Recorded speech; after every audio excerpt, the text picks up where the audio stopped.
পুৰা কেনেকুৱা লাগিছে? ভালে লাগিছে। বেয়া লাগিছে বুলি ক'লে জানো তুমি খুদাই আহিবা? ভাল লাগিছে বুলি ক'ব লাগিব, ইমান মেহনত কৰি বনাইছা যেতিয়া। আইও দেহি ভাল লাগিছে দেই গাইছ। এয়া কণী। নমস্কাৰ সকলোলৈকে, আশা কৰিছোঁ সকলো ভালে আছে, কুশলে আছে। মই মমীয়ে মোৰ অন্য এটা ভিডিঅ'লৈ আপোনালোক সকলোকে স্বাগতম জনাইছোঁ। এয়া মানুহজন ডিউটিৰ পৰা আহি পালে আৰু তেওঁ কিবা কাগজ বিচাৰি থাকোঁতে এই ফাইলটোত মোৰ ফটোখন দেখা পালোঁ, গাভৰু কালৰ ফটো। তেওঁ যে কাগজখিনিৰ লগত ইমান সযতনে ৰাখি থৈছে আৰু তেওঁ ক'লে বোলে চাহ একাপ খাওঁ। গতিকে মালপোৱাৰ লগত তেখেতক চাহ দিলোঁ আৰু চাহ দি কৰি লৈ আকৌ ভাত বনাবলৈ হ'লেই নহয়, দুপৰীয়া ভাত। ল'ৰাক স্কুললৈ পঠিওৱাৰ পিছত এইবিলাক যুদ্ধ আমাৰ আৰম্ভ হৈ যায়ও নহয়নে। আজি বনাম আকৌ বিলাহীৰ সৈতে মাছ, আৰু এই মাছৰ কণীও আছিলে দেই। এই মাছৰ কণীখিনি প্ৰথমতে ফ্ৰাই কৰি ল'লোঁ, তাৰপিছত কিন্তু পিঁয়াজ অলপ দি কাটি পেলাই প্ৰথমতে এনেকৈ ফ্ৰাই কৰিম বুলি ভাবিছিলোঁ। মানুহজনে ক'লে বোলে নাই পিঁয়াজ দি দিয়াচোন ভাজি, খাই বৰ সোৱাদ লাগিব। গতিকে ভাজি দিলোঁ, কিন্তু খায়ো বহুত সোৱাদ লাগিলে দেই। কিন্তু ভিডিঅ'টো বনোৱা ৰাখিবলৈ নহ'ল আৰু মোবাইলটো মানুহজনক কিবা এটা কামত দৰকাৰ হ'ল, তেখেতক দি দিলোঁ। এয়া প্ৰথমতে মই পাঁচফোৰণ দুটামান দি পেলাই তেল মাৰি লৈছোঁ। তাৰপিছত কাটি থোৱা পিঁয়াজ, কেঁচা জলকীয়া আৰু তেজপাত দি দিলোঁ। তেজপাতখিনি আৰু কেঁচা জলকীয়া আৰু পিঁয়াজখিনি অলপ যেতিয়া লেৰেলিব, মানে ভাল কালাৰ এটা হৈ যাব, তেতিয়া আপোনালোকে ইয়াতে বিলাহী আৰু আলু একেলগে দি দিছোঁ দেই। একদম সহজত মানে খুব সোনকালে হৈ যায়।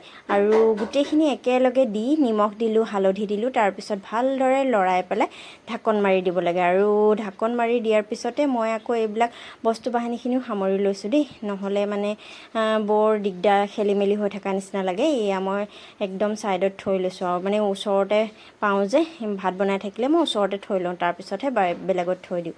তাৰপিছত এয়া ধুনীয়াকৈ মোৰ এইখিনি চব্জিখিনিও ধুনীয়াকৈ হৈ গৈছে, সিজিছে। আপোনালোকে কম জুইত তেলতে অলপ সময় ধুনীয়াকৈ ভাজি ল'বচোন, তেতিয়া বস্তুখিনি বহুত ধুনীয়া সোৱাদ হয় খাবলৈ। আৰু এনেকৈ ঢাকন মাৰি মাৰি কম জুইত বনাই থাকিবচোন, বস্তুটো ধুনীয়াকৈ তেলতে সিজি যায়। আৰু তেলতে সিজি ল'লে মানে খাবলৈ বিৰাট সোৱাদ হয়। আৰু এয়া মই চাইছোঁ, অলপ সময় মূৰে মূৰে এনেকৈ উদঙাই চাই থাকোঁ সিজিছেনে নাই। বিলাহীখিনি দেখিছেনে ইমান ধুনীয়াকৈ লেৰেলি গ'ল। আৰু আলু দেখিছে, ইমান ডাঙৰ ডাঙৰকৈ কাটি দিয়া স্বত্তেও আলুবিলাক ধুনীয়াকৈ সিজি গৈছে। এনেদৰে তেলতে সিজাই ল'বচোন, তৰকাৰীখন খাবলৈ ইমান সোৱাদ হয় নহয়।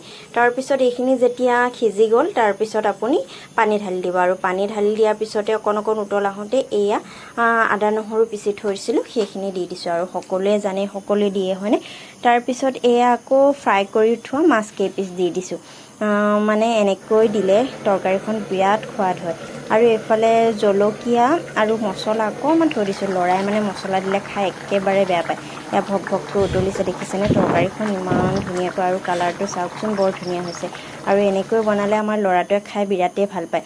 কিন্তু সি মানে মছলা জলকীয়া এইবিলাক খাব নোৱাৰে ন, গতিকে তেলতে এটা জলকীয়া দিছোঁ, সেইটোৱে তালৈ হৈ যাব।